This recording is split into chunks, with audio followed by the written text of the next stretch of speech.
Right கொடுத்துருக்காங்க. சரிங்களா? அது அது ரெக்கார்டுக்கு சரி. ஓகே. ஹல்லேலூயா. எத்தனை பேர் சந்தோஷமா இருக்கீங்க? ஆமென். சம்பளத்துக்கு வரும்போது கர்த்தர் நம்மளை அவருடைய மனமகிழ்ச்சியினால நம்மளை நடத்துகிறார். ஆமென். ஹல்லேலூயா. எல்லாரும் சொல்லுங்க ஹல்லேலூயா. பாட எல்லாம் ஆண்டவருடைய சமூகத்துல நம்ம எல்லா விஷயமும் ஆண்டவருக்கு செலுத்தணும். ஆனா இங்கே நம்ம கூடி வந்திருக்கிற நம்ம அனைவருடைய வாழ்க்கை கர்த்தர் ஒரு எதிர்பார்ப்பான ஆசீர்வாதத்தை கர்த்தர் கருதுகிறார். கர்த்தர் இருக்கிற நான் வெறும் பெண்கள் மட்டும்தான் இந்த இடத்துல கூட்டியிருப்பாங்கன்னு நினைச்சேன். ஆனா இங்க இருக்கிற சின்ன பிள்ளைகள், வாலிபர்கள், பெரியவர்கள், வயதானவர்கள் எல்லாருமே எல்லா தரப்பட்ட எல்லாருமே இங்க நம்ம கூடி இருக்கிறோம். ஆண்டவர் நம்ம வாசனை ஆமென் ஆமென். இந்த வாழ்க்கையில ஞான சபை பாஸ்டருக்கும் பாஸ்டர்மா அவர்களுக்கும் நான் வாழ்க்கையில் தெரிவிக்கிறேன். கர்த்தருடைய ஆசீர்வதிப்பாராக. எனக்கு இந்த கள்ளக்குறிச்சி மாவட்டத்துல பொறுப்பெடுத்து இது 2வது மாதம் நாங்கள் இந்த கள்ளக்குறிச்சி மாவட்டத்திலே பொறுப்பெடுத்து நாங்கள் போய்கொண்டிருக்கிறோம். இந்த சபைகள் மேக்சிமம் எனக்கு இந்த சைடு இந்த உளுந்தூர் வேப்பூர் தாண்டி இந்த உளுந்தூர்பேட்டையில உள்ள எந்த ஊர்களுமே, உளுந்தூர்பேட்டை மெயின் ரோடு தெரியும், ஆனா உள்ள இருக்கிற எந்த கிராமங்களுமே எதுவுமே எனக்கு தெரியாது. எல்லாமே புது இடங்கள். ஆனா கர்த்தர் நாங்க பெரம்பலூர் மாவட்டத்துல கர்த்தர் கொஞ்ச நாள் கிட்டத்தட்ட 2 வருஷம் அங்கே பாஸ்டர் கன்ஸ்பீட்டா இருக்காங்க. அங்க ஒரு சபைகள் அங்கே கர்த்தரை எங்களை பயன்படுத்திக் கொண்டால் இந்த மாவட்டங்களிலும் கர்த்தர் இந்த வாய்ப்பை ஆண்டவர் கொடுத்திருக்கிறார். அங்கே இருக்கிற நாட்களிலும் கர்த்தர் இந்த நாட்கள்ல கர்த்தர் அனைவருக்கு ஆசீர்வாதமாக, சபைகளுக்கு ஆசீர்வாதமாக கர்த்தர்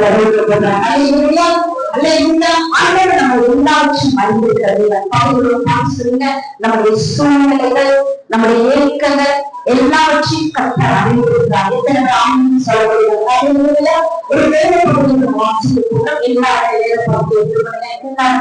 வாசிக்கிறது எல்லாருமே ஏசாயா எழுதின புஸ்தகம் 62ஆம் அதிகாரம், ஏசாயா எழுதின புஸ்தகம் 62வது அதிகாரம் 3வது வசனத்தை எல்லாரும் வாசிப்போமா? எல்லாருமே எல்லாருமே எல்லாருமே எல்லாருமே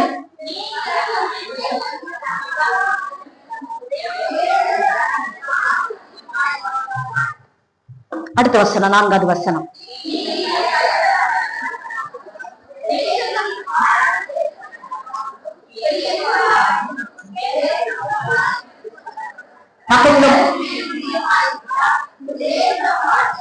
பக்கத்துல பார்த்து சொல்லுங்க, உங்க மேல பிரியமா இருக்கிறார்.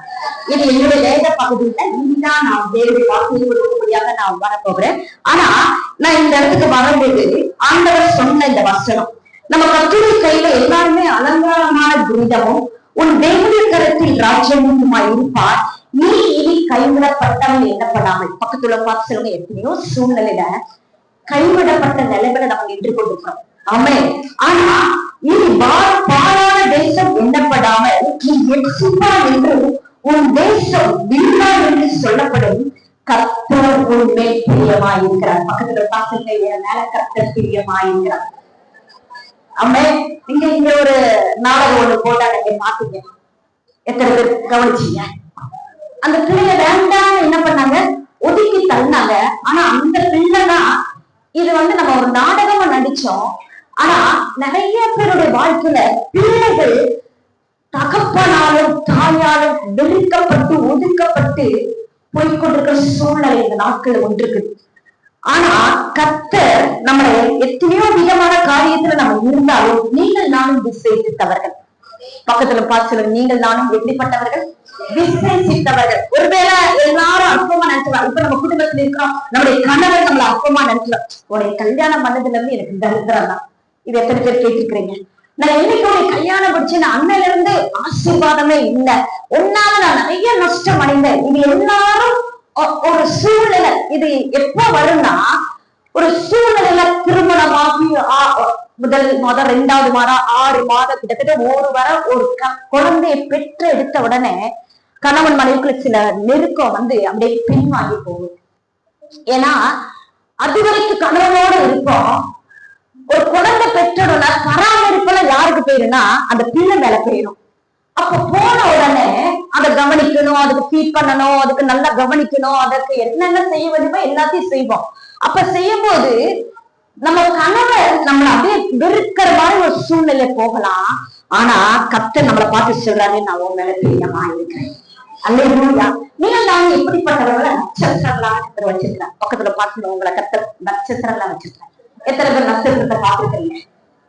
எத்தனை பேர் நட்சத்திரத்தை பார்த்துக்கீங்க? அது நல்ல பிரகாசமா இருக்கும், அப்படித்தானே? இன்னைக்கு நம்முடைய வாழ்க்கையில கர்த்தர் நம்மள நட்சத்திரமாக கர்த்தர் வைக்க போகிறார். ஆமே.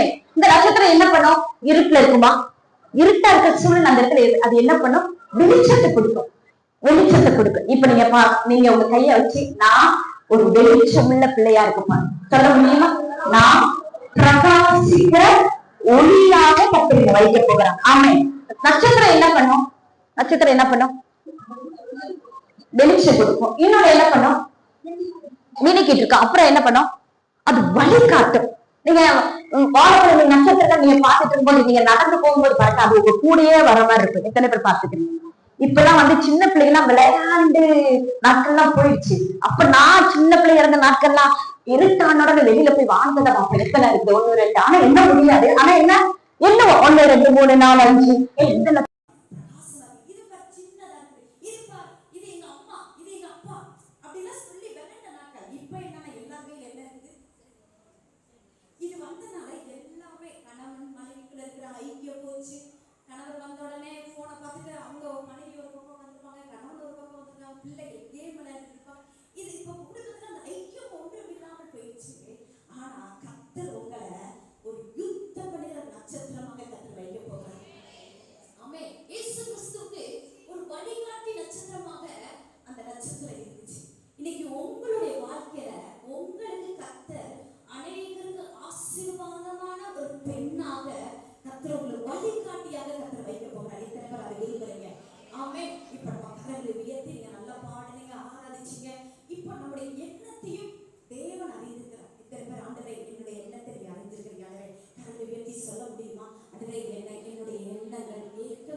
உங்க வாழ்க்கை கட்டப்பட போகுது.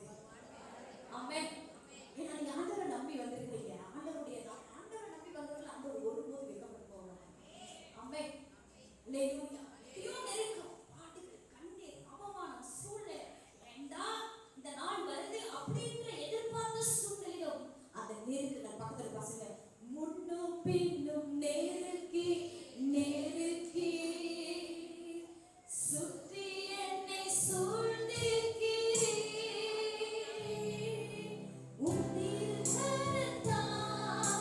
தினமும் என்னை பற்றி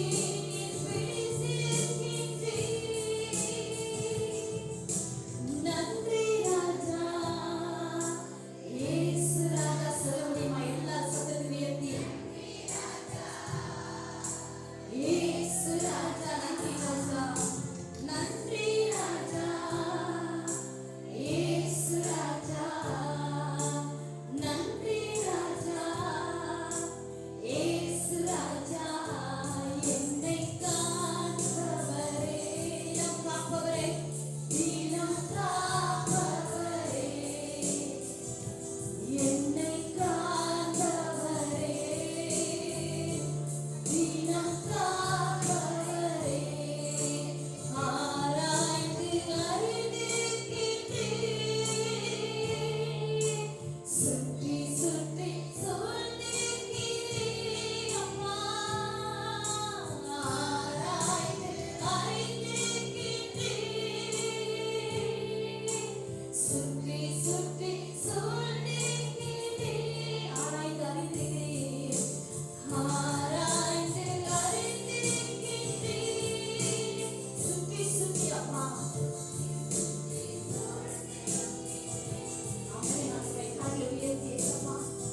எங்களுடைய எண்ணங்கள், எங்களுடைய ஏற்றுதல் எல்லாவற்றையும் அறிந்திருக்கிறேன் ஆண்டவரே. பல தகப்பனே, இந்த வேலையில் கர்த்தாவே, இங்க வந்திருக்கிற கூடியிருக்கிற ஒவ்வொரு பிள்ளைகளையும் நீங்க ஆசீர்வதிங்கப்பா. இந்த பேச போகிற அந்த வார்த்தைகள் ஒவ்வொரு பிள்ளைகளுடைய வாழ்க்கையிலும் அது பலனாக, திடனாக, ஆறுதலாக, குடும்பத்தை ஆண்டவரை கட்டி எழுப்புறதாக இந்த நாட்கள்ல ஆண்டவருடைய பிள்ளைகள் ஒவ்வொரு குடும்பங்களுக்குள்ள கத்த தந்துருடியாக நாங்கள் ஜெபிக்கிறேன். இருக்கிற சின்ன பிள்ளைகள் மேல, வாலிபர்கள் மேல, ஆண்டவரை பெரியவர்கள் மேல, வயதானவர்கள் மேல ஒவ்வொரு குடும்பங்களை கத்தர் ஆசீர்வதிப்பீராக. கர்த்தாவே, இந்த நாட்களில் தேவனுடைய கரம் உண்டாவது, பரிபூர்ண விடுதலையில் ஜெயம் உண்டாகும்படியா ஜெபிக்கிறேன் ஆண்டவரே. உங்க அன்பின் கரங்களை புரிந்து ஜெபிக்கிறேன், பலப்படுத்துவீராக. இயேசுவின் நாமத்தில் ஜெபிக்கிறோம் நல்ல பிதாவே. ஆமென், ஆமென், ஆமென். அல்லேலூயா, அல்லேலூயா, அல்லேலூயா. எத்தனை பேர் எதிர்பார்ப்போடு இருக்கீங்க? கர்த்தர் என்னோட பேச போகிறாங்க. ஆமென். கர்த்தருடைய ஆசீர்வதிப்பாராக. இந்த நாட்களை நாங்கள் தொழுதூர் பகுதியிலே தேவனுடைய ஊழியத்தை செய்து கொடுக்கிறோம். இத்தனை பேருக்கு தொழுதூர் பகுதி, வேப்பூர் பக்கத்துல தொழுதூர், இந்த ஊர் பகுதியில கிட்டத்தட்ட 26 வருடமாக நாங்கள் ஊழியங்களை செய்து கொண்டிருக்கிறோம். கர்த்தர் அநேகருக்கு கர்த்தரை பயன்படுத்தி கொண்டு வருகிறார். இங்கே மாத்திரமல்ல, பாஸ்டவங்க பல இடங்களுக்கு நாங்கள் ஒரு விடுதலை ஊழியத்தை செய்து கொண்டிருக்கிறோம். பல இடங்களுக்கு கர்த்தர் பாஸ்டவர்களை வல்லமையை பயன்படுத்தி கொண்டிருக்கிறார். வியாழன் வெள்ளி 2 நாள் சென்னையில மீட்டிங் முடிச்சு அதிகாலையில 2:30 மணிக்கு வந்தாங்க. இன்றைக்கு மதுரையில அவங்க தேவனுடைய வார்த்தையை கொடுத்து கொண்டிருக்கிறாங்க. ஒவ்வொரு நாளும் அவங்க ஓடிக்கொண்டே இருப்பார்கள். ஓடிக்கொண்டே இருப்பாங்க தேவனுக்காக. அல்லேலூயா. கர்த்தர் பல இடங்களில கர்த்தர் அவங்களை பயன்படுத்தி கொண்டிருக்கிறார். கர்த்தர் எங்களையும் எங்க ஊழியர்களுக்காக நீங்க ஜெபித்துக் கொள்ளுங்கள். கர்த்தர் ஆசீர்வதிப்பாக. எனக்கு 3 பிள்ளைகள். பெரிய தம்பி BE முடிச்சுட்டு பெங்களூர்ல பைபிள் காலேஜ்ல படிச்சுட்டு இருக்கிறான். 2வது தம்பி BE முடிச்சு அவனும் BE முடிச்சுட்டு ஒரு வேலையில இருந்தா, இப்ப கொஞ்சம் வேலையை விட்டு வந்திருக்கான். 3வது தம்பி அவனும் BE தான், சென்னையில படிச்சு கொடுக்குறான். 3 பசங்க எனக்கு. எங்களுடைய ஊழியர்களுக்காக ஜெபித்துக் கொள்ளுங்கள். கர்த்தரை ஆசீர்வதிப்பாராக. அல்லேலூயா, அல்லேலூயா. வேதத்திலேயே எத்தனையோ பெண்களை பற்றி நாம் பார்க்கிறோம். நமக்கு ரொம்ப தெரிந்த வேத புத்தகத்துல நம்ம அடிக்கடி பேசுகிற பெண்கள்னா அன்னாள். நம்ம எல்லாருக்குமே தெரியும். அன்னாள் எல்லாருக்குமே தெரியும். ரெபேக்காள் தெரியும். குழந்தை இல்லாதவர்கள் அப்படின்னு லிஸ்ட்ல பார்த்தோம்னா இவங்க எல்லாம் நமக்கு தெரியும். எப்படிப்பட்டவர்கள் தெரியும்? எஸ்தர் தன்னுடைய ஜனத்தில் உள்ள தாதிமார்களுக்காக அவள் உபவாசம் இருந்து ஜெபித்தாள் என்று தெரியும். தேவரால் தெரியும். எல்லாருக்குமே சில பெண்கள், மரியாள் எல்லாருக்குமே தெரியும். சாராள் எல்லாருக்குமே தெரியும். இப்போ உங்க மத்தியிலே ஒரு பெண்ணை பற்றி நாம் பார்க்க போகிறோம். அல்லேலூயா, அல்லேலூயா. நீங்க எத்தனை பேர் நீங்க அந்த வேத பகுதியை நீங்க வாசித்தது தெரியல. ஆனா இந்த பெண்ணை பற்றி 2 அதிகாரத்துல தான் சொல்லப்பட்டிருக்கு. நீங்க எல்லாமே வேதத்துல தேர்ந்தவர்கள் என்று நம்புகிறேன். அல்லேலூயா. இந்த தினமும் வேதத்தை வாசிப்பீர்கள்.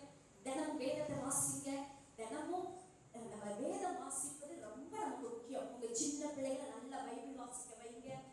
என்னுடைய மகன், மூத்த மகன் கிட்டத்தட்ட 15 முறை வேதத்தை வாசித்து முடித்து விட்டார். அதனால நீங்க உங்க பிள்ளைகளை நல்லா கர்த்தருக்கேற்ற பயத்திலே நாம் வளர்க்க வேண்டும். இந்த நாட்கள்ல பிசாசானவன் பல தந்திரமாய் குடும்பங்களை அழிப்பதற்காக பல ரூபத்துல பிள்ளைகளை தாக்கி கொண்டிருக்கிறான், குடும்பங்களை தாக்கி கொண்டிருக்கிறான்.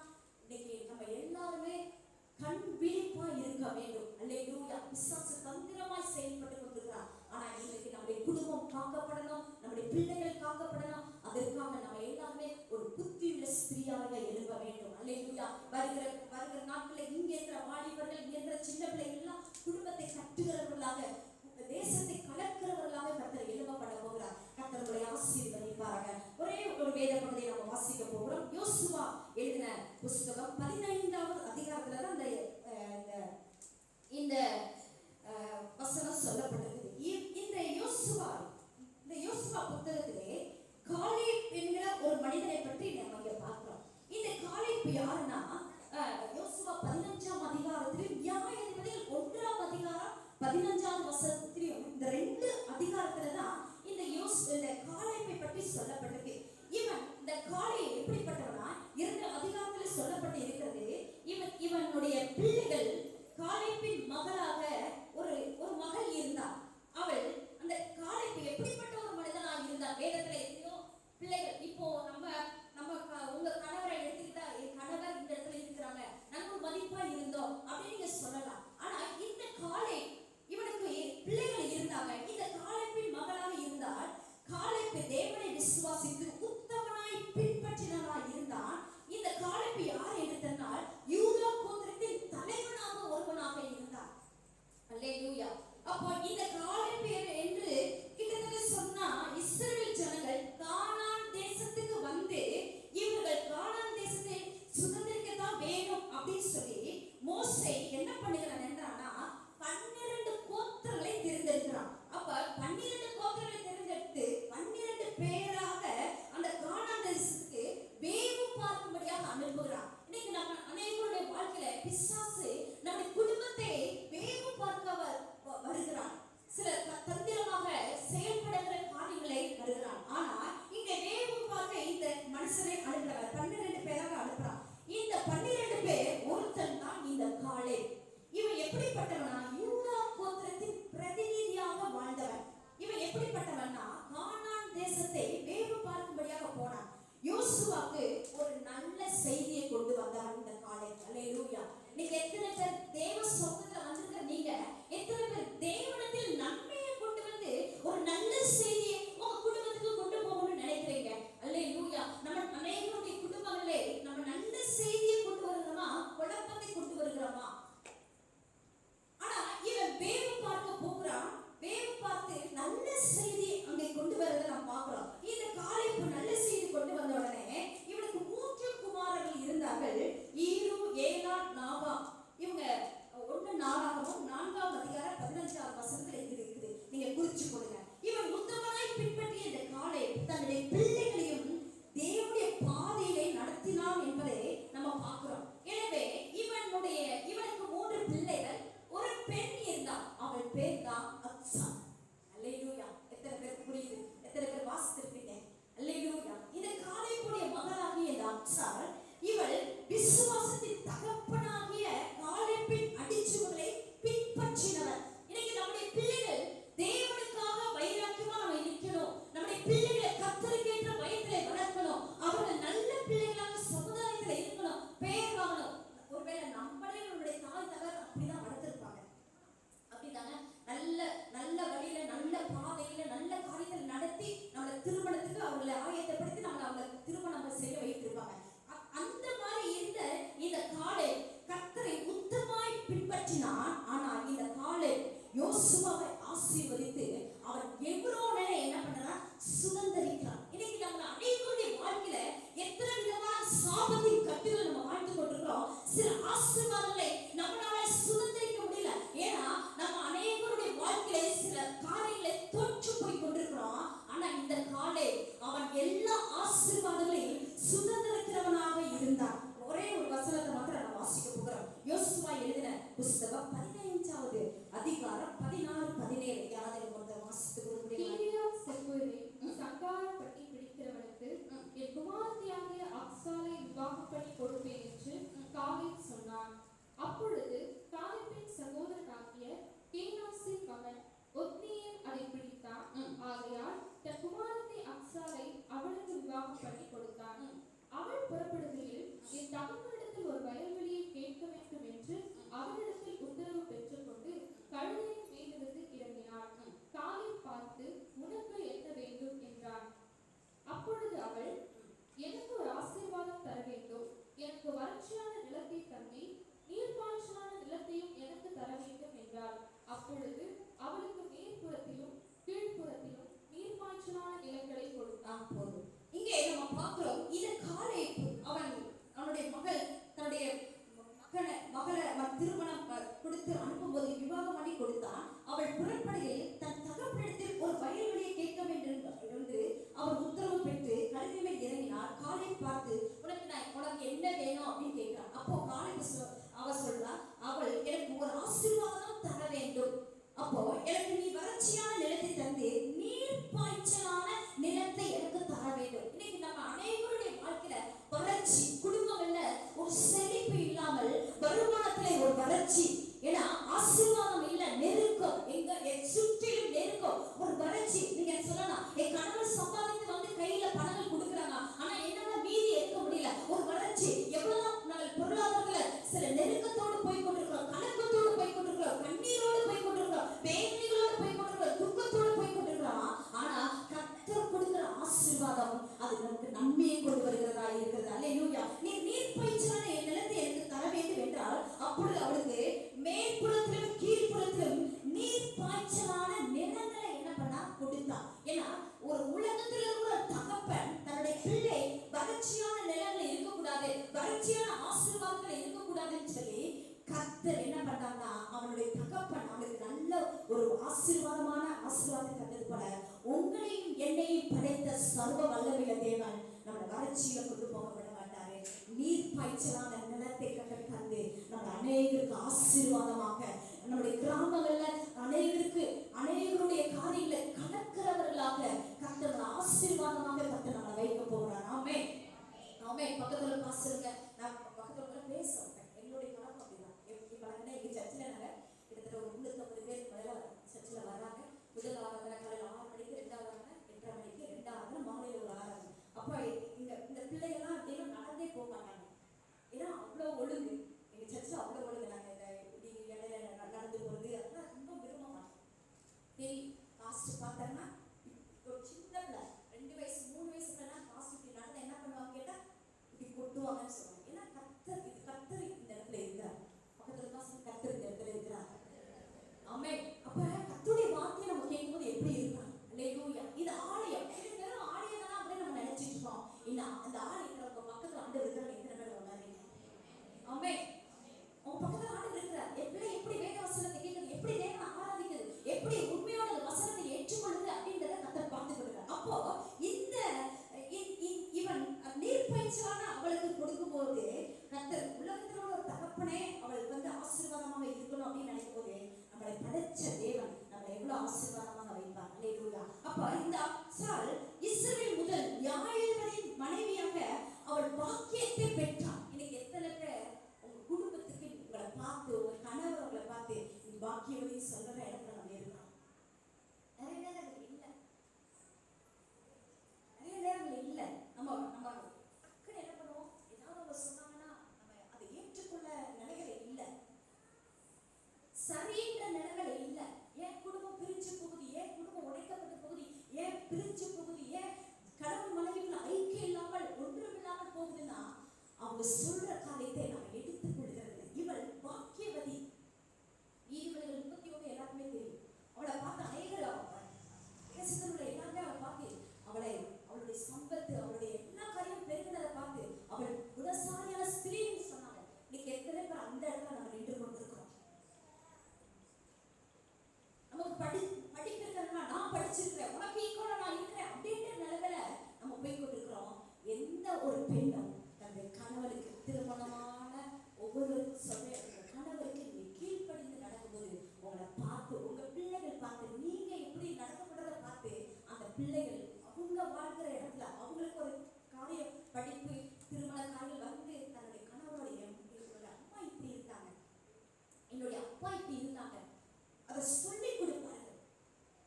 அந்த இடத்துல நம்ம நின்று கொண்டிருக்கிறோமா? பிள்ளைகளுக்கு முன்னாடியே சண்டை, பிள்ளைகளுக்கு முன்னாடியே சிகசியமா பேசுறது. இன்னைக்கு எத்தனை குடும்பங்கள் சீரழிந்து போவதற்கான காரணம் இது ஒரு சூழ்நிலை. நம்ம சபைக்கு வருவோம், ஆண்டவருடைய வார்த்தையை கேட்போம், ஆனா எத்தனை குடும்பங்கள்ல தேவனுக்கு முன்மாதிரியான குடும்பமாக, நல்ல சாட்சியான குடும்பமாக, வாக்கியவதி அவளை பார்த்து சொல்றாங்க, அச்சால பார்த்து சொல்றாங்க, இவ வாக்கியவதி, அந்த தேசத்திலே அவள் வாக்கியவதியா இருந்தார். நியாயாதிபதி மனைவியின் இவர் வாக்கியவதி என்று பெயர் பெற்றார். அப்ப இவள் ஒத்தினியை கர்த்தருடைய ஆவியானவர் இஸ்ரவேலில் 40 வருஷங்கள் நியாயம் விசாரித்தார். இந்த ஒத்தினியை தன்னுடைய குடும்பத்தோடு சுயநலத்தோடு வாழவில்லை, உயிரை பணைய வைத்து கர்த்தருடைய யுத்தங்களை நடப்பித்தார். இன்னைக்கு நம்முடைய குடும்பத்துக்கு விரோதமாக பிசாசு பல யுத்தங்களை செய்து கொண்டிருக்கிறான்.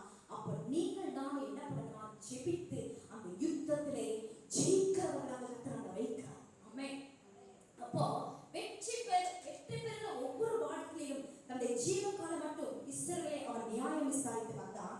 கர்த்தரை உத்தமாய் பின்பற்றின அந்த காலை வாழ்க்கையில அவருடைய உறுதியும் விசுவாசமும் அக்சாலுக்கு ஒரு தெய்வீக பராமரிப்பையும் மாதிரியான வாழ்க்கையுமா இருந்தது. இந்த அக்சால் வேதத்தில் அதிகமாக தியானிக்கப்படல. இந்த அக்சாலை பற்றி 2 இடத்துல சொல்லப்பட்டது, இவன் அநேக இடத்துல தியானிக்கப்படல. அண்ணால நீங்க நிறைய பேர் யார் எடுத்தாலும் உதாரணத்துக்கு சொல்லுவாங்க, ஆனா அக்சால வந்து நிறைய இடத்துல தியானிக்கப்பட மாட்டாங்க. ஆனா இவன் அதிகம் பேசப்படாதவள், ஒரு பொருட்டாக எண்ணப்படாதவள், ஆனா அவருடைய ஜீவியத்தில் நாம் கற்றுக்கொள்ள வேண்டிய பண்புகள் குணநலன்கள் அதிகமாக இருப்பதை கர்த்தர் நம்புவோம். அப்போ அக்சாலின் ஜீவியத்தை போல நம்முடைய ஜீவம் ஆசீர்வதிக்கப்படுகிறதா இருக்குது. இப்போ அக்சால் என்பதற்கு எபிரேய மொழியில சுருட்டப்பட்ட எழுத்து. அல்லேலூயா, அல்லேலூயா. ஒரு புக் இருந்துச்சுன்னா நம்ம என்ன பண்ணுவோம்? ஒரு பேப்பர் இருந்துச்சுன்னா அதை என்ன பண்ணுவோம்? சுருட்டி வைப்போம். அது ஒன்றுக்குமே பிரயோஜனம் இல்லாதது. ஒரு நம்ம பாட்டு கொடுத்துருக்காங்க, வீட்டுக்கு போனா என்ன யார் பாத்துட்டு சுருட்டி எங்கேயாவது போட்டுருக்கேன். இல்லைன்னா என்ன பண்ணீங்க? பிள்ளைக்கு ஸ்நாக்ஸ் கொடுத்துருக்கு அந்த பாட்டை வச்சு நிறைய நேரத்தில் மீட்டிங்லாம் நடக்கும், நோட்டீஸ்லாம் கொடுப்பாங்க. அம்மா கண்ணெதிரியாக நோட்டீஸ் சர்ச்சுக்கு பிடிச்சி போகிறதுக்கு முன்னாடியே பிள்ளைகள் கையில் கொடுத்து கிழிச்சு அதை ஒட்டுதான் பண்ணுவாங்க. ஆனால் சுருட்டப்பட்ட எழுத்தாக இருந்தாலும் எபிரேய மொழியில சுருட்டப்பட்ட என்பது பொருள் ஆகுது. ஆனால் அக்சாலுடைய குணநலங்களை பற்றி ஒரு 5 நாட்கள் பார்க்க போகிறோம். ஆமென். அல்லேலூயா. எத்தனை பேர் ஆர்வமா இருக்கிறீங்க? அல்லேலூயா. பக்கத்துல பேசுங்க, சந்தோஷமா இருக்கிறீங்களா? கேளுங்க பாப்பா. நான் யாரையும் தூங்க விட பக்கத்துல உள்ள நல்லா எழுப்பிடுங்க. யாராவது தூங்கிட்டாங்க ஒரு அசைங்க, எல்லாம் பக்கத்துல நான் வந்துடுவேன். சரியா? சரியா? எங்க பாஸ்டர் ஒரு இடத்துல நிற்க மாட்டாங்க, லைவ் போயிட்டு தான் இருக்கும். போய் அவங்க ஜனங்கள் இருக்கிற அப்படியே அவங்க போய் பக்கத்துல உட்காந்துருவாங்க. தூங்கிட்டு இருந்தாங்க, அப்படியே தூங்கிட்டு இருப்பாங்க, பக்கத்துல போய் உட்காந்துருவாங்க. அல்லேலூயா. தூங்குறதுக்கு வரல, கர்த்தருடைய வார்த்தையை கேட்க வந்திருக்கோம். ஏன் இன்னும் நம்ம வாழ்க்கையில மாற்றங்கள் இல்லை?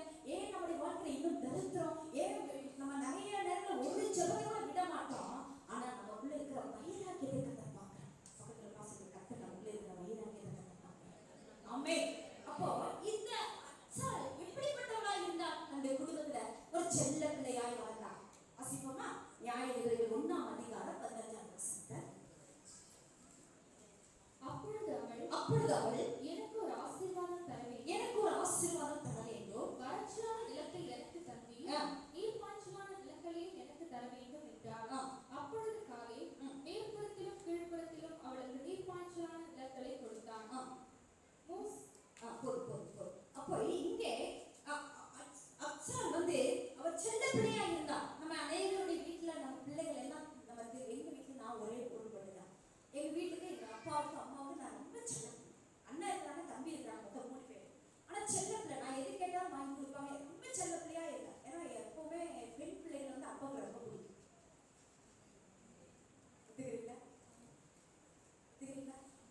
பெண் பிள்ளைகள் வந்து அப்பாவை ரொம்பவே பிடிக்கும். ஏன்னா எனக்கு 3 பசங்க வந்து எல்லாமே என்ன பண்ணுவாங்க? அம்மா கிட்ட தான் போட்டி இருப்பாங்க.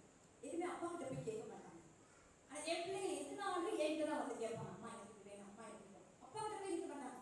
ஏன்னா பெண் பிள்ளைகள் வந்து அப்பாவை ரொம்ப பிடிக்கும். ஏன்னா அப்பா என்ன சொன்னாலும் கேட்பாரு, அப்பா எது சொன்னாலும் வாங்கி கொடுப்பாரு அப்படின்ற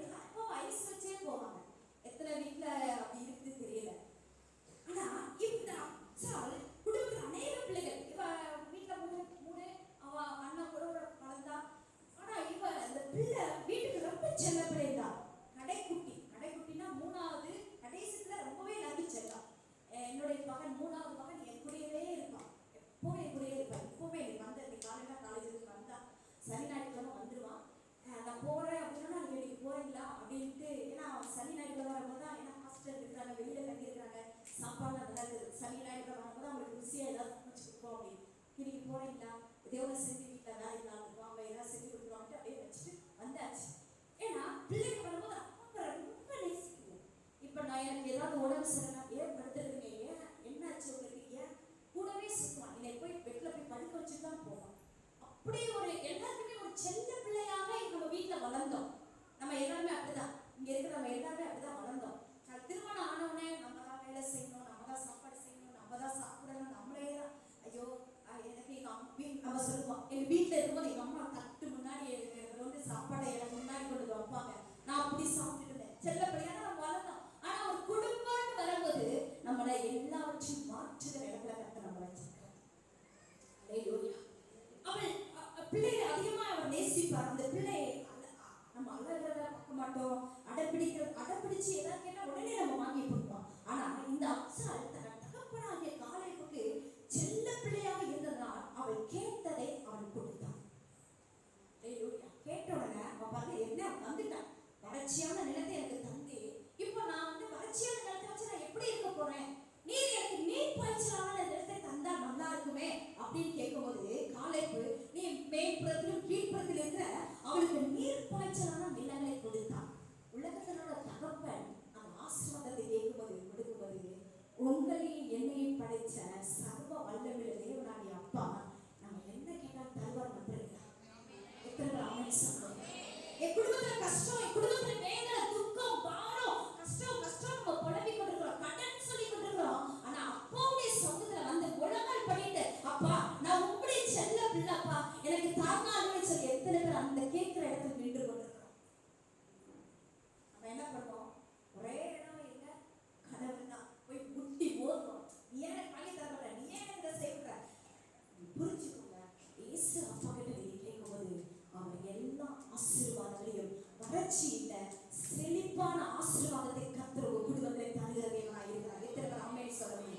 ஆமென். பக்கத்துல பாசுறோம், உங்க வாழ்க்கையில வறட்சி இல்ல செழிப்பு. ஆமென். ஒருவேளை வறட்சியான பாதையில் தான் நீங்க போய் கொள்ளலாம். நான் சொல்றேன், நீங்க சில குடும்பங்கள் இருக்கிறீங்க, நீங்க எவ்வளவுதான் நீங்க உங்களுக்கு பொருளாதார ஆசீர்வாதங்கள் இருந்தாலும் ஒரு விதமான வறட்சியோடு தான் நீங்க போய் கொண்டிருக்கிறீங்க.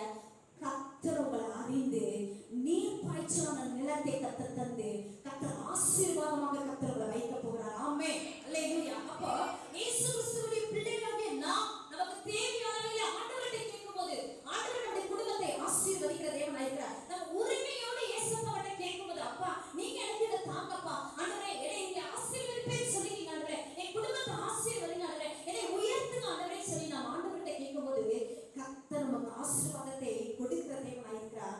நீங்கள் நானும் கண்ணீர் விட்டு கதறுகிற இடத்துல இருந்தாலும் நம்முடைய சத்தத்தை இயேசுவா கேட்கிறார். பக்கத்துல பாசன சத்தத்தை ஆண்டவர் கேட்கிறார், உங்க கண்ணீர் ஆண்டவர் பார்க்கிறார். ஆமென். உங்க கண்ணீரை பார்க்கிறார், வேதனை பார்க்கிறார். நான் பாடுற எண்ணங்கள் ஏக்கங்கள் எல்லாமே நீங்க அழுதுக்கிறீங்க. நான் நடந்தாலும் படுத்தாலும் உட்கார்ந்தா அப்பாவுக்கு கூட இருக்கிறார். ஆமென். நம்முடைய தாய் தகப்பன் நம்ம கூட எங்க போனாலும் வர்றதில்லை. ஒரு குறிப்பிட்ட சூழல் நம்மளை விட்டுட்டு போயிடுவாங்க. ஆனா ஏசப்பா நான் எங்க போனாலும் என் கூட ஆண்டவர் வர்றார். ஆமென். அப்ப இந்த காலேபு ஆசீர்வாதத்தை கொடுக்கிறவனா இருந்தார். ரெண்டாவது இந்த அப்சால் எப்படிப்பட்டவங்க, செல்ல பிள்ளையா இருந்தார். ரெண்டாவது எப்படிப்பட்டவளா இருந்தார், உத்தமமா இருந்தார். ஆமென். யோசுவா எழுதின புத்தகம் 14ஆம் அதிகாரம் 9ஆம் வசனம்.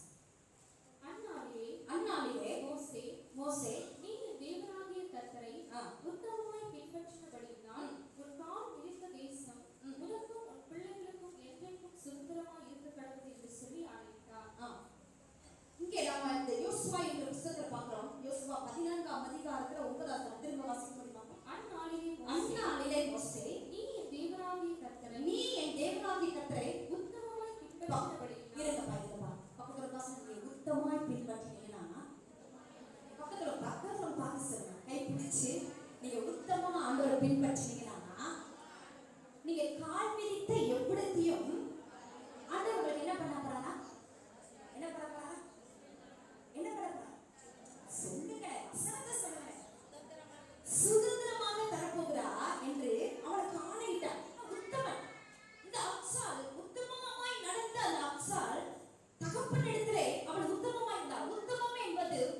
மேன்மையாக, உத்தமம் என்பது ஒரு முழுமையாக, உத்தமம் என்பது ஒரு சிறந்ததாக. அல்லேலூயா. 3 காரியங்கள். எப்படிப்பட்டதா? உத்தமம் என்பது மேன்மை, முழுமை, சிறந்தது. ஐயோ, என்னுடைய வாழ்க்கையில மேன்மையே இல்லையே, என்னுடைய வாழ்க்கையில கர்த்தர் எனக்கு இப்படிப்பட்ட ஒரு வாழ்க்கையை கொடுத்துறாங்க, இது நல்லாவே இல்லையே, ஒரு முழுமையே இல்லையே. நல்ல குடும்பத்துல தான் வாழ்க்கை பெற்றிருப்போம், ஆனா எனக்கு எதுவுமே அந்த ஒரு ஆசீர்வாதம் தான் ஆண்டவர் தந்தாங்க, எனக்கு இந்த வாழ்க்கையில சிறந்ததாகவே எதுவுமே காணப்படல. நம்ம அனைவருடைய வாயில நம்ம சொல்லிக் கொண்டிருக்கிறோம். ஆனா கர்த்தர் சொல்றாங்க, உத்தமமாய் கர்த்தரை பின்பற்றினா, உத்தமமாய் கர்த்தரை பின்பற்றினா ஆண்டவர் நமக்கு எப்படி இருக்கிறாரா? முழுமையான ஆசீர்வாதத்தை கர்த்தர் கொடுக்கிறார். அப்போ இவள் இந்த குணங்கள், இந்த உத்தமம் என்பது ஒரு நல்ல, மிகவும் நல்ல குணங்கள் உடையவராகவோ அல்லது உயர்ந்த தகுதியை பெற்றவர்களாக இருந்தாலும் இவர்கள் தான் உத்தமர்கள் என்று சொல்லப்பட்டிருக்கு. ஆனா இந்த அக்சாளுடைய குடும்ப பாகான பெண்ணாக காணப்பட்டாலும் தன் தகப்பனாகிய காலேபினாலே நல்ல முறையிலே வளர்க்கப்பட்டால், நீதிமொழிகள் 27 சொல்லப்படுகிற நீதிமான் தன் உத்தமத்திலே நடக்கிறார். அவருடைய உத்தமத்தை கர்த்தர் பார்க்கிறார். பக்கத்துல பாசங்க, நம்முடைய உத்தமத்தை கர்த்தர் பார்க்கிறார். அம்மே, நம்ம எவ்வளவுதான் ஜெபித்தாலும், எவ்வளவுதான் வேத வாசித்தாலும் உத்தமத்துல, ஏன்னா சில பிரச்சனை வரும்போது நம்ம ஆண்டவரை விட்டு தூரம் போகிற நிலைமையில போய் கொண்டிருக்கிறோம். ஒரு நாள் கர்த்தரை விட்டு தூரம் போகாதீங்க. அம்மே, எதுக்க வருதா, கஷ்டம் வருதா, சில சொல்லுவாங்க கடவுளை தேடி தேடி உனக்கு என்ன நன்மை அப்படின்னு சொன்ன நிலைமையோ உங்க உத்தமத்தை கர்த்தர் பார்த்து கொண்டிருக்காரு. பக்கத்துல வாசம், உங்க உத்தமத்தை கர்த்தர் பார்த்து கொண்டிருக்காரு. ஆமே. இவள் சின்ன பிள்ளையாய் இருந்து அவள் தகப்பனிடத்துல உத்தமமாய் நடந்த இவள், அவளுக்கு பிறகு அவள் பிள்ளைகள் அவளை பார்த்து எப்படி சொல்றாங்க, பாக்கியவான்களா இருப்பார் என்ற வசனத்துக்கு இந்த காலை கர்த்தரை உத்தமமாய் பின்பற்றினார். ஒரு தகப்பன் உங்களை உத்தமமாய் வளர்த்ததுனால நீங்களும் உத்தமமாய் இருக்க போகிறீங்க.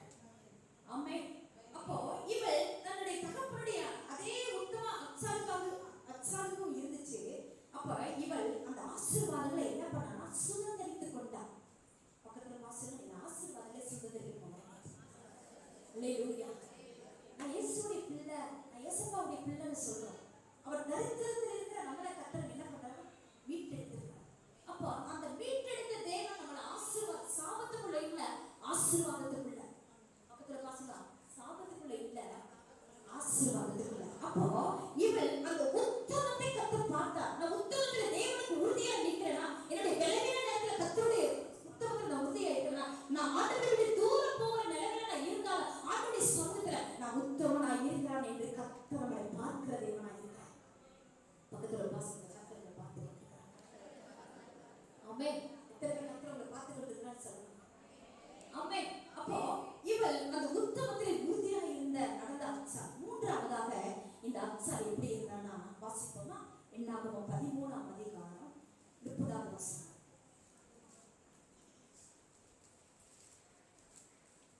அப்பொழுது காலே மோசேக்கு முன்பாக ஜனங்களை அமர்த்தி, நாம் உடனே போய் அதை சுதந்திரித்துக் கொள்வோம், நாம் அதை எளிதாக ஜெயித்துக் கொள்ளலாம் என்றான். இங்கே திருப்பி வாசிக்கணும். அப்பொழுது காலே மோசேக்கு முன்பதாக ஜனங்களை அமர்த்தி நாம் உடனே போய் அதை சுதந்திரித்துக் கொள்வோம், நாம் அதை எளிதாக ஜெயித்துக் கொள்ளலாம் என்றான். இங்கே நம்ம எளிதாய், அப்பொழுது காலை மோசேக்கு முன்பாக ஜனங்களை அமர்த்தி நாம் உடனே போய் அதை சுதந்திரித்துக் கொள்கிற இடத்துல கர்த்தர் சில ஆசீர்வாதங்களை சுதந்திரிக்கிற இடத்துல கர்த்தர் நம்மளை வைத்திருக்கிறார். பக்கத்துல பாசுங்க, கர்த்தர் உங்களை சுதந்திரிக்க வைத்திருக்கிறார். எத்தனை பேர் ஆமென் சொல்லுங்க. ஆமென். கர்த்தர் சில ஆசீர்வாதங்களை, சில நன்மைகளையும் சுதந்திரிக்கிற இடத்துல வச்சிருக்கிறார். விசுவாசம் மிக்க அக்சால் காலேப் ஒரு விசுவாச வீரனாக இருந்திருக்கலாம், ஆனா இவன் தேசத்தை சுதந்திரித்துக் கொள்ளக்கூடிய ஒரு பெரிய விசுவாசம் இவனுக்குள்ள இருந்தது. ஆனா இந்த விசுவாசம் தான் இந்த அக்சாலுக்குள்ள இருந்தது. இந்த அக்சாலுக்குள்ள இருந்தது.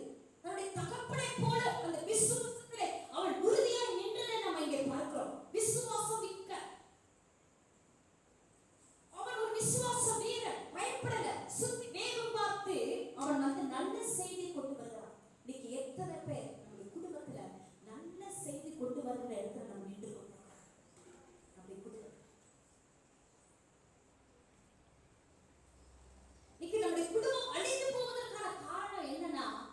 பிசாசோடு யுத்தம் பண்ணி கொண்டிருக்கிறோம். நீங்க ஆண்டவரோட விசுவாசத்தோடு ஆண்டவரே நீர் என்னை ஆசீர்வதிக்கிற தேவன், என்னை உயர்த்துகிற தேவன் ஆண்டவரே சொல்லி அந்த ஜெயிக்கிற இடத்துல கர்த்தர் நம்மை வைக்கிற தேவனாக இருக்கிறார். வாசிப்போம் 2 தீமோத்தேயு 1:5.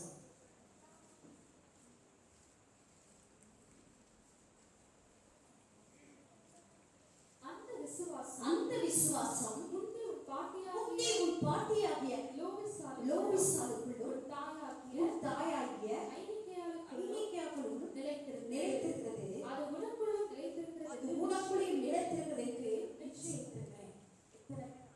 சொல்ல முடியும். அந்த விசுவாசம் பாருங்க, இந்த பிள்ளை அம்மா போல இருக்கிறாங்க. அவங்க பாட்டி எப்படி ஜெபிப்பாங்க அது மாதிரியே ஜெபிக்கிறது பாரு. அவங்களுக்குள்ள இருந்த விசுவாசம் இனி நமக்குள்ள இருக்குதா? கொஞ்சம் யோசித்து பாத்தீங்களா?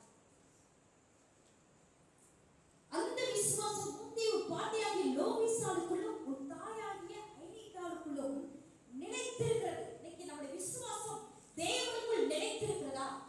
ஒரு பிரச்சனை வந்த உடனே ஆண்டவரை விட்டு தூரம் போகிற நிலையில நம்ம போய் கொண்டிருக்கிறோம். இன்னைக்கு நம்முடைய விசுவாசம் எப்படிப்பட்டதா இருக்கிறது? பக்கத்துல பார்த்து சொல்லுங்க, விசுவாசம் எப்படிப்பட்டதா இருக்கிறது? நம்முடைய பிள்ளைகள் அந்த விசுவாசத்துல நான் ஜெபிக்கிறேன், நீ ஜெபம் பண்ணு, உனக்கு அற்புதம் நடக்கும்.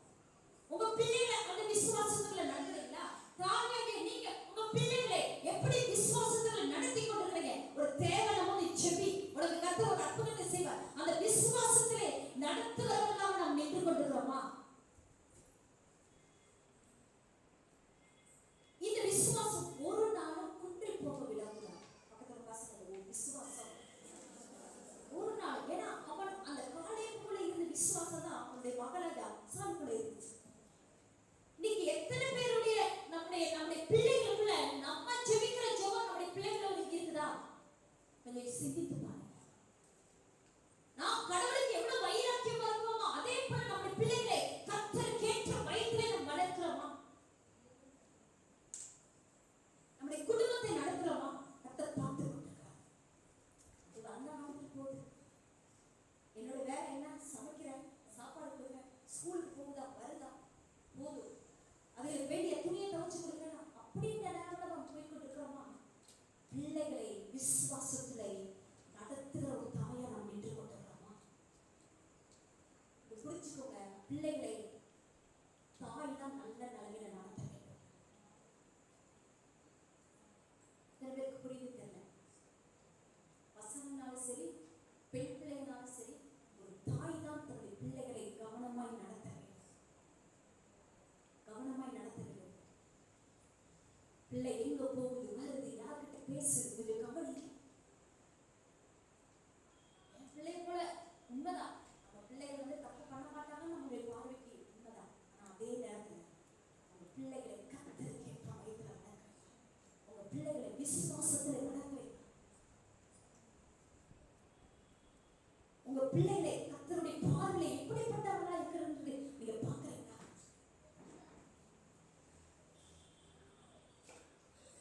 ஒவ்வொருவரும் குடும்பத்தில்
நம்ம சொல்லி நம்ம கிட்டி இருக்கோம்.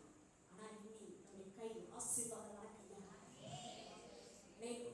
இந்த கை ஆசீர்வாதமான கையா மாறப்படும். அப்போ இந்த ஆசீர்வாதத்தை அவர் சுதந்திரித்துக் கொண்டார். அப்ப அவளுக்குள்ள இருக்கிற விசுவாசத்தோடு அவர் கேட்டு பெற்றுக் கொண்டார். நான்காவதாக இவன் என்ன பண்ணான்னா முக்கியமான காரியம் வாசிப்போம். நியாயங்கள் 1ஆம் அதிகாரம் 14ஆம் வசனத்தை வாசிப்போமா? அவள் புறப்படுகையில் என் தகப்பனிடத்தில் ஒரு வயல்வெளியை கேட்க வேண்டும் என்று அவனிடத்தில் உத்தரவு பெற்றுக்கொண்டு கழுதையின் மேலிருந்து இறங்கினான். காலை பகலை நோக்கி உனக்கு என்ன வேண்டும் என்றான். அப்பொழுது அவள், எனக்கு ஒரு ஆசீர்வாதம் தர வேண்டும், வறட்சியான நிலத்தை எனக்கு தந்தீர், நீர்ப்பாய்ச்சலான நிலங்களையும் எனக்கு தர வேண்டும் என்றாள். அப்பொழுது காலை மேற்புறத்திலும் கீழ்ப்புறத்திலும் அவளுக்கு நீர்ப்பாய்ச்சலான நிலங்களை கொடுத்தான். மோசேயின் மாமனாகிய கேனியனின் புத்திரரும் யூதாவின் புத்திரரோடு கூட பேரீச்ச மரங்களின் பட்டணத்திலிருந்து எனக்கு 13ஆம் வசனம் வாசி. அப்பொழுது காலைக்குடிய தம்பியாகிய கேனாசின் குமாரன் ஒத்னியேல் அதை பிடித்தான். ஆகையால் தன் குமாரத்தியாகிய அக்சாலை அவனுக்கு விவாகம் பண்ணி கொடுத்தான். இங்கே நம்ம பார்க்கிறோம், காலைக்குடிய தம்பியாகிய கேனாசின் குமாரன் ஒத்னியேலை அதை பிடித்தான். ஆகையால் தன் குமாரத்தியாகிய அக்சாலை, இந்த ஒத்னியேலுக்கு அவன் என்ன பண்ணான்? குமாரத்தியாகிய அக்சாலை விவாகம் பண்ணி கொடுத்தான். இவ்வளவு நானும் தன் தகப்புடைய சொல்லை தக்காமல் கேட்டு கீழ்ப்படிந்து நடந்தாள் அந்த அக்சால். ஆனா திருமணம் ஆன உடனே தன் கணவனுடைய சொல்லை கேட்க ஆரம்பித்தார்.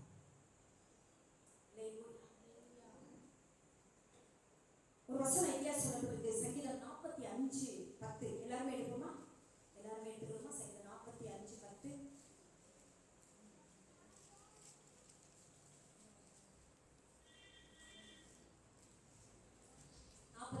எல்லாருமே வாசிப்போம். குமார்த்தியே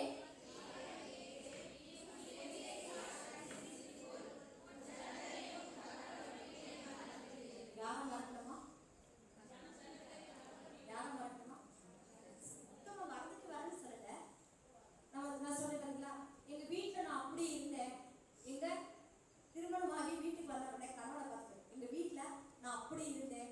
எனக்கு எங்க அப்பா அம்மாலாம் கேட்டோடனே இதெல்லாம் வாங்கி கொடுப்பாங்க, இதெல்லாம் செய்வாங்க. அப்ப நம்ம செல்ல பிள்ளையா இருந்தோம். இப்ப எங்க வந்திருக்கிறோம்?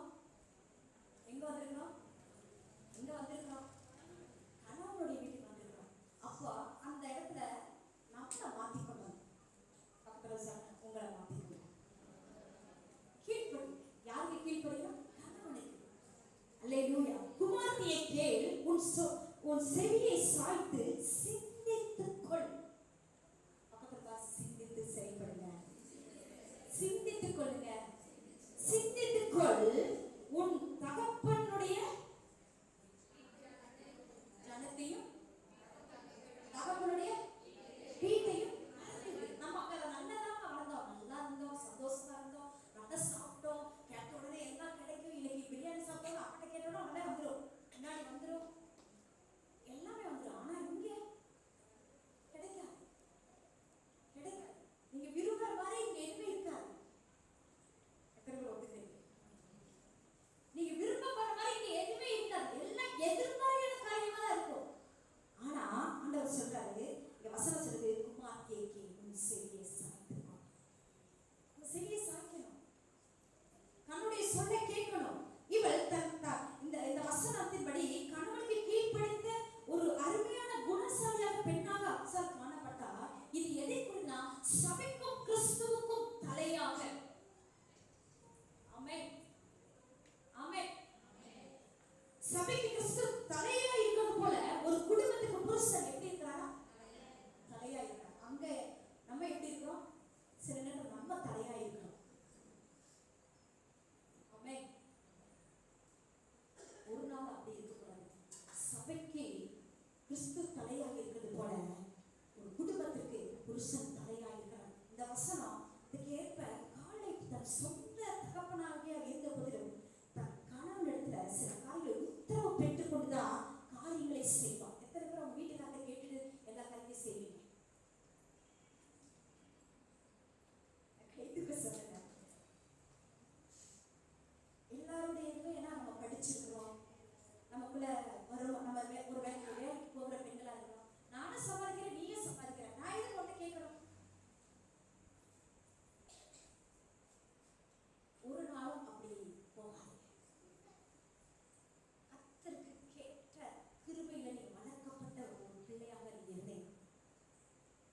உங்க அதிகாரத்தை பயன்படுத்தாதீங்க.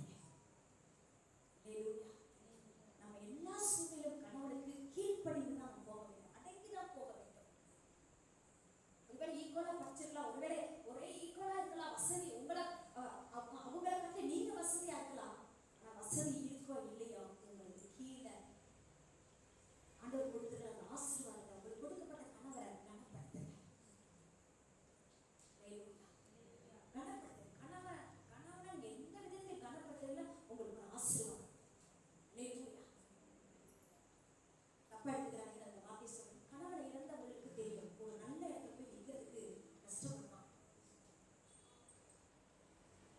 கொஞ்சம் வயசோ பெரிய வயசோ கணவனை இழந்தவங்க ஒரு இடத்துல போய் மதிப்பா நிற்கிறதுக்கு கஷ்டப்படுவாங்க. ஆனா கணவன் இல்லைன்னா நம்ம மதிப்பில்லை. ஒவ்வொரு இருக்கிற கூடி இருக்கிற ஒவ்வொரு பெண்கள் குறிச்சுக்கிறது நம்முடைய கணவருக்கு நம்ம எல்லா சூழ்நிலையும் கீழ்ப்படிந்து இது இந்த சூழ்நிலையே எல்லாம் இப்ப கணவன்லாம் பேர் சொல்லுகிற காலம் ஆயிடுச்சு. எல்லா பேர் சொல்ல கூப்பிட நிலைமை ஆயிடுச்சு. ஆனா புருஷனுக்கு எப்படி கீழ்ப்படிந்து நடக்க வேண்டும், அதே நேரத்தில் தன் தகப்பன் எவ்வளவு கனமன வேண்டும் என்ற அந்த பண்புகளை இந்த அப்சாருக்குள்ள இருந்துச்சு. அவள் எப்படி தன்னுடைய தகப்பனை கனப்படுத்தினாலும் அதே போலதான் அவருடைய கணவனை அந்த உத்னியலாக கனப்படுத்தினான். கணவனுக்கு கீழ்ப்படிச்சு. நல்ல குணநலம் அவளுக்குள்ள இருந்துச்சு, நல்ல பண்புகள் அவளுக்குள்ள இருந்துச்சு, நல்ல ஆசீர்வாதங்களை அவள் பெறுகிற ஒரு மகளாக இருந்தாள். இன்னைக்கு எத்தனை பேர் நம்முடைய வீட்டில் அப்படிப்பட்ட ஒரு சூழ்நிலை இருக்கா? ஐயோ கட்டிக்கிறது ஆயிடுச்சு அப்படின்ற நிலைமையில இருக்காமா? மனைவி போல மனைவி இல்லைன்னா என்னுடைய வாழ்க்கை இல்லை சொல்றேன். நம்ம கணவருக்கு எழுப்புரிக்கா இருக்கணும். நான் சொல்றது இதெல்லாம் சபைக்கு வேண்டிய ஆலோசனை, பெண்களுக்கு வேண்டிய ஆலோசனை.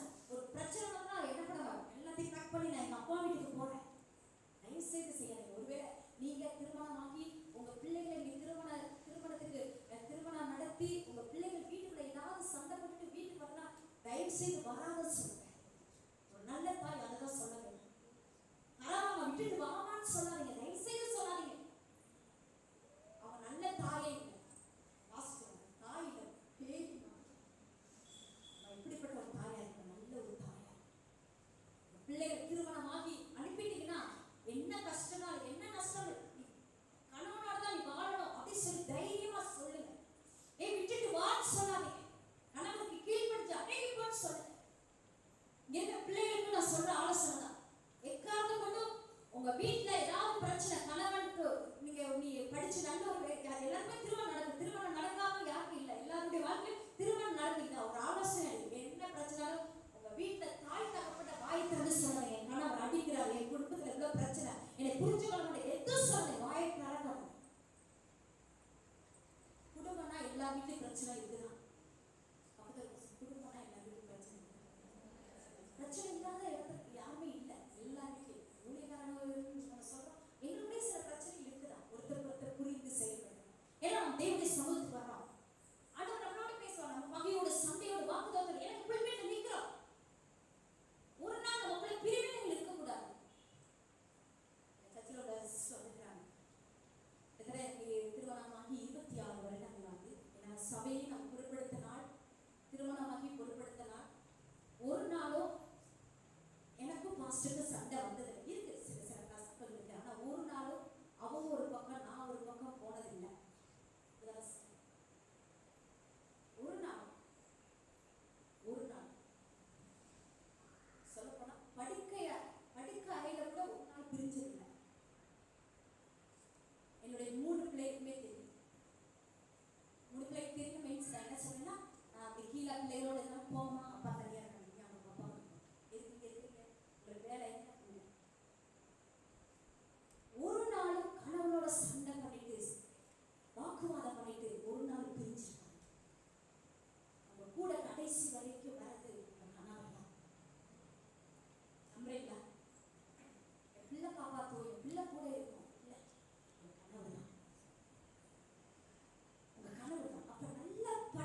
முன்பதாக இருக்கிற பிரச்சனைகள், பின் வர போற பிரச்சனைகள் நமக்கு நல்லாவே தெரியும். அப்போ பணங்கள் நம்ம கையில கொடுக்கப்படும் போது அந்த பணத்தை நம்ம எவ்வளவு நாளமா செலவு பண்ணணும், எவ்வளவு குடும்பத்தை மிச்சப்படுத்தணும். உங்க வீட்டுக்காரர் ஒரு பக்கம் செலவு பண்ணாலும் நீங்க மீதி எடுக்கிற நபராக இருக்கணும்.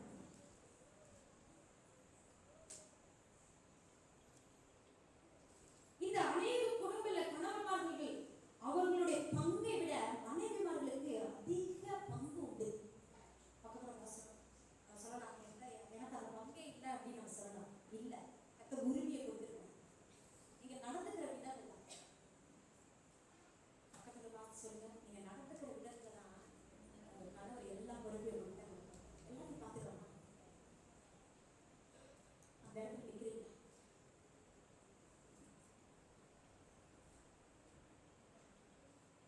உங்க குடும்பத்துல வருமானத்தை பெருக்கிற இடத்துல இருக்கிறீங்களா? எத்தனை பேர் யோசிக்கிறீங்க? குடும்பத்தை தரித்திரத்துல கொண்டு போகிறது இல்லைங்க, ஆசீர்வாதத்துல கொண்டு போகிறது. நாம் ஒரு பெண்ணாக நாம் இருக்கணும். ஒரு ஆணின் வீட்டின் பின்பதாக யார் இருக்காங்கன்னா உலகமே சொல்லி நீங்க யாரு? கணவருக்கு பின்பாக வெற்றிக்கு நீங்க தான் காரணம். மாசம் பல இடங்களுக்கு போறாங்கன்னா சபையக்குள்ள அத்தனை காரியத்தையும் பொருட்படுத்தி செய்கிற காரியம் எனக்கு கொடுக்கப்பட்டது. ஒவ்வொரு நாளும் ஜனங்களை விசாரிக்கிறதுல ஏதாவது ஆட்கள் உடம்பு சரினா, ஏன்னா அவங்க பல இடங்களுக்கு போவாங்க. பார்க்கறதே இப்போ ரொம்ப ஐயா போனா ஒரு 2 நாளுக்கு முன்னாடி வந்து மாஸ்டர் பார்க்கவே முடியாது. மாஸ்டர் வந்து நானே பார்க்க 1 வாரம் ஆச்சு. ஏன்னா அப்படிதான் சூழ்நிலையில் போய் கொண்டிருந்தீங்க. ஒரு பொறுப்புள்ள பெண்ணா ஊழியர், குடும்பம் ஊழியர். உங்க குடும்பத்துல உங்க கணவன், மனைவி, பிள்ளைகள் அவங்கள வச்சுதான் நீங்க காப்பாடுறீங்க. ஆனா சபையில அத்தனை குடும்பத்தையும் விசாரிக்கிற இடத்துல, அத்தனை குடும்பத்தையும் பார்க்கிற இடத்துல, அத்தனை பேருடைய வீட்டிலேயே போய் ஏதாவது துக்கம், நன்மை, ஏதாவது பிறந்தநாளோ மற்ற என்ன காரியமோ எல்லா இடத்துலயும் போய் நிக்கிற இடத்துல கத்த வச்சிருக்கிறாருன்னா அந்த உத்தமத்துல உறுதியா இருக்கும்போது, அந்த ஆசீர்வாதத்தை நம்பி கொடுக்கும் போது எல்லாத்தையும் பார்ப்பேன். எல்லா காரியத்தையும் நான் தான் பார்ப்பேன். பெருமைக்கு நான் சொல்லல, ஏன்னா கர்த்தர் அந்த கிருபையை தந்திருக்கிறார். என்கிட்ட இருக்குதே, எல்லாம் இருக்குதே இல்ல, என்கிட்ட இருந்தாலுமே எல்லா வரவு செலவு எல்லாமே என்னுடைய சபைக்குரிய காரணம் சரி, ஒரு பொருட்கள் வாங்கினாலும் சரி, எல்லாமே என்னுடைய கை தான். நான் பெருமைக்கு சொல்ல, அவங்க புரிஞ்சுக்கோங்க. அதிகாரப்படுத்தி இல்லை, எதுனாலும் கேட்டுதான் செய்யும். நான் சொல்றேன் எல்லாம் இது சிஸ்டர், ஆனா எதுவுமே என்னால பார்ப்பேன், ஆனா அதை சிந்தரிக்க மாட்டேன். எல்லா ஊழியத்துக்குரிய காரியம் எல்லாத்தையும் செய்வேன். ஆனா நம்ம அதுக்காக என்கிட்ட என்ன வருமானம் இருக்குது, உதாரணமா செலவு இல்லை, கர்த்தர் பார்க்கிறேன். அதனாலதான் அந்த மேல் வரதை நீங்க பார்க்க முடியும், அந்த உயிர்கள் வரதை பார்க்க முடியும். நீங்க அப்படியே குடும்பத்தை செஞ்சு பாருங்க. உங்களுடைய ஆசீர்வாதத்துக்கு நீங்க காரணமா இருக்கணும். தரித்திரத்துல இல்ல, ஆசீர்வாதத்துக்கு நன்மைக்கு கொண்டு வருகிற இடத்துல கர்த்தர் உங்களை வைக்கிறார்.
விசுவாசத்துல இருந்தேன். இல்ல, என்னுடைய கணவனுடைய வீட்டில் நான் விசுவாசத்துல இருந்தேன்.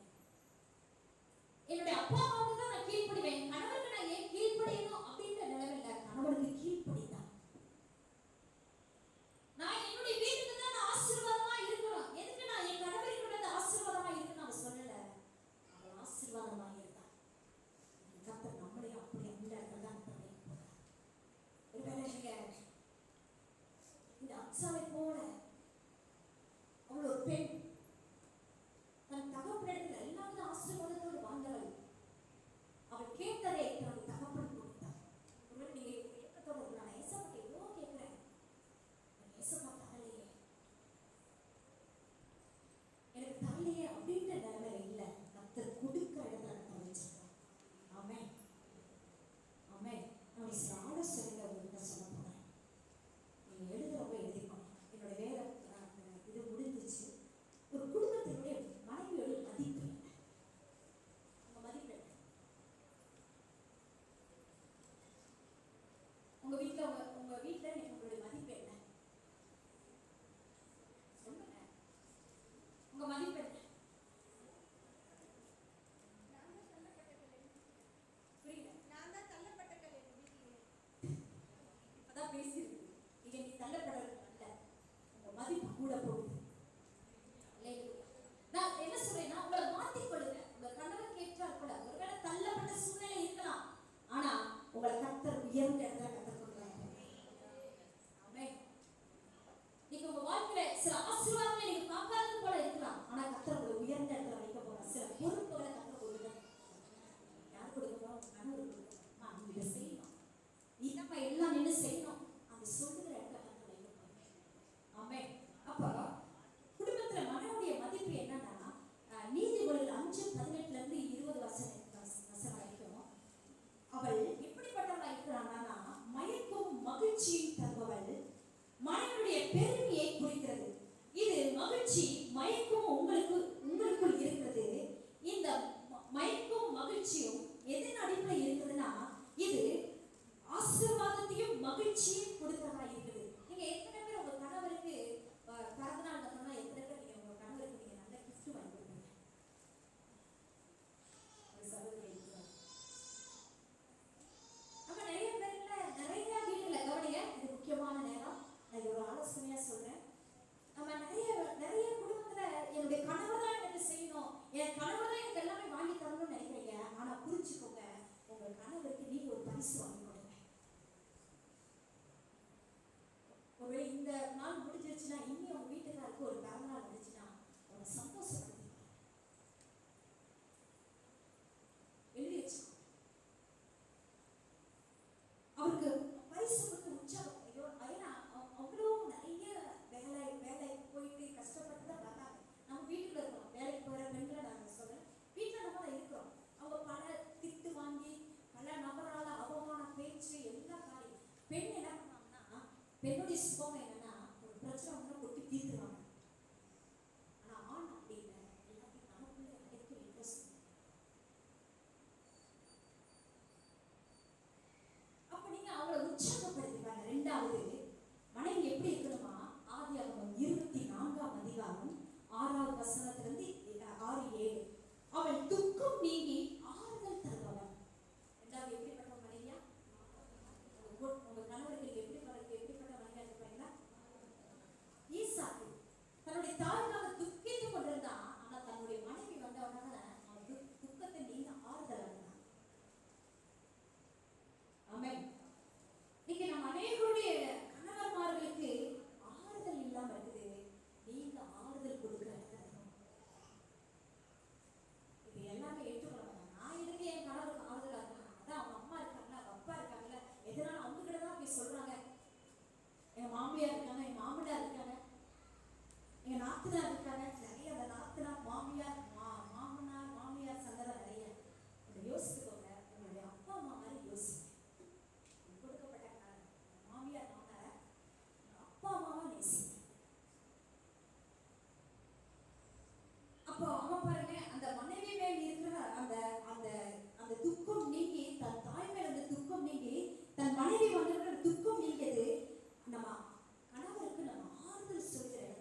அப்படி சொல்ல மாட்டேங்கிற நம்புறேன், விசுவாசிக்கிறேன். ஆமென். கணவனுடைய பிரஸ்தாபத்தை கொண்டு வரவங்க ஒரு சேவை செய்கிற மனைவியா இருக்கணும். 5வது, கணவனுடைய ஜீவனை காப்பாற்றுகிற மனைவியா இருக்கணும். மோசே கர்த்தரை கொல்ல பார்க்கும்போது சிப்போரா தன்னுடைய பிள்ளையுடைய நுனித்தோட என்ன பண்ணானா, விருத்த சேதனை பண்ணி ரத்தம் சிந்தி காப்பாற்றினா. நீங்க இன்னைக்கு எத்தனை பேர் உங்க கணவரை காப்பாற்றுகிற இடத்துல நின்று கொண்டிருக்கிறீங்க? அதனால என்ன, என்னை வித்தருக்கு அனுமதிக்கட்டும், செத்தா சாவட்டும் சொன்னாங்க. என்ன சொன்னா, ஒருவேளை அப்படி அறிக்கையிட்டதுன்னா அதெல்லாம் பண்ணி கேட்க. 6வது நம்பிக்கிறேன் முடிக்க சொன்னாங்க. 6வது, அவள் மனைவி எப்படிப்பட்டவளா, புருஷனுக்கு கிரீடமா இருக்கிறான். எத்தனை பேர் உங்க வீட்டுக்கு கிரீடமா இருப்பாங்க? அவங்க நிறைய பேர் தலைவலியாக இருக்காங்க. கிரீடமா இருக்க புருஷன் வெளியே போயிட்டு வந்த உடனே வெறுமையா வெறுமையா தான் வருவாங்க. ஆனா புருஷன் வந்த உடனே அன்பா விசாரிக்க, நல்லா இருக்கா, சாப்பிட்டீங்களா, இன்னைக்கு என்ன சாப்பிட்டீங்க,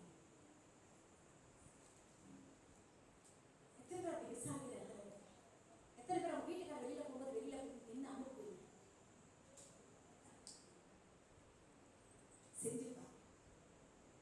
காலையில பாஸ்ட் கிளம்புனாங்க, காலையில அதிகாலையில 2:30 மணிக்கு தான் வந்தாங்க. எப்பவுமே கார் கேட்டு வெளியில போய் அவங்க ரோட்ல வீடு சர்ச்சுக்கு பக்கத்துல நான் வீடு இப்படி வந்த உடனே மேலே ஏறணும், ரோடு வந்துடும். அது வரைக்கும் நான் நின்று அவளை பார்த்து அனுப்பிட்டு தான் போகணும்.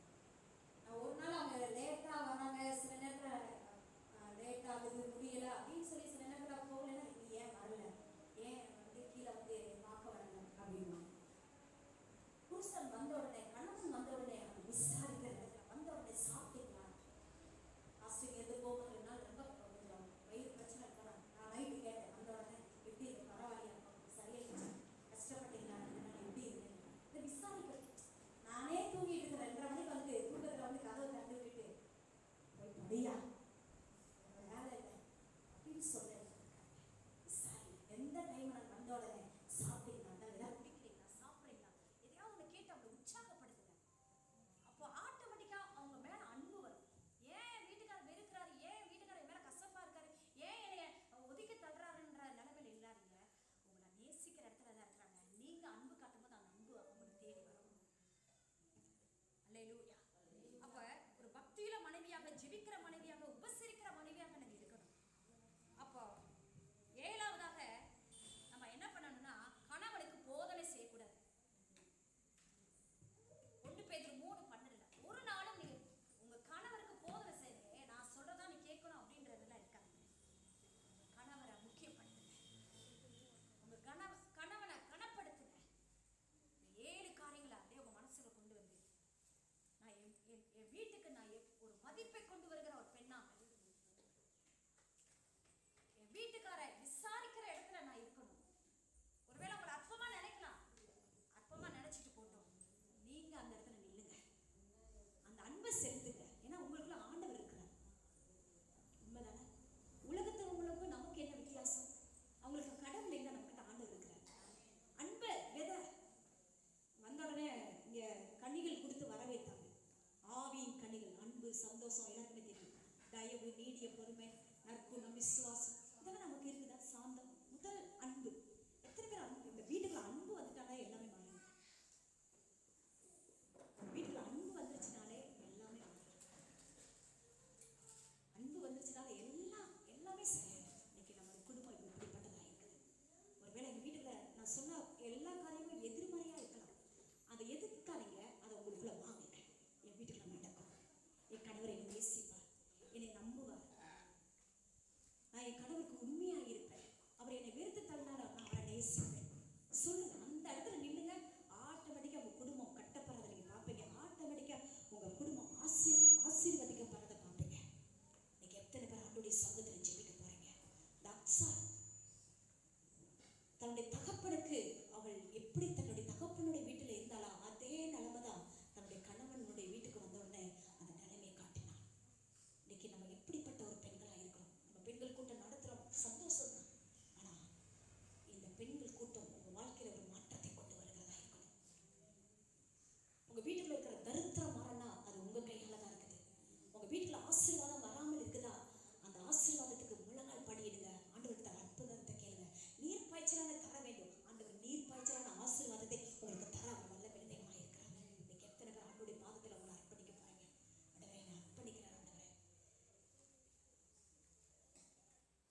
ஈசாலை போல ஆண்டவரே நாங்க உத்தமத்தில் உறுதியாக நிற்க, செல்ல பிள்ளையாக உம்முடைய பாதத்துல ஆண்டவரே நாங்கள் இருக்க, விசுவாசத்தில் நிலைத்து நிற்க ஆண்டவரே, கணவனுக்கு ஆசீர்வாதத்தை கொடுக்கிற இடத்துல கர்த்தாவே நன்மையை கொண்டு வருகிற இடத்துல கர்த்தரை வைகப்பா சொல்ல முடியுமா?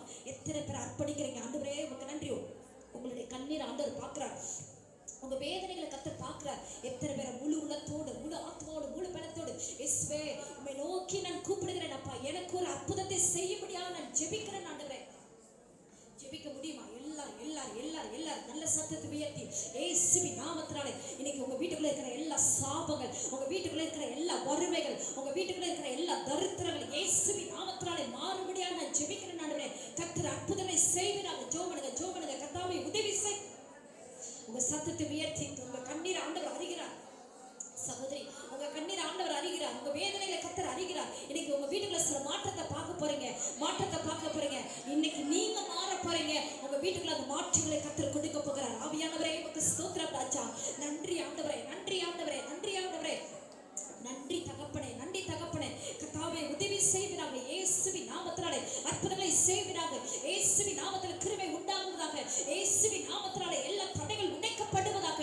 ஆமென், ஆமென், ஆமென், ஆமென். ஜெபிக்க முடியுமா? கர்த்தாவே கிருபைகளை தருவீராக, கிருபைகளை தருவீராக. அந்த கிருபையை நாங்கள் பெற்றுக்கொள்கிறோம் ஆண்டவரே.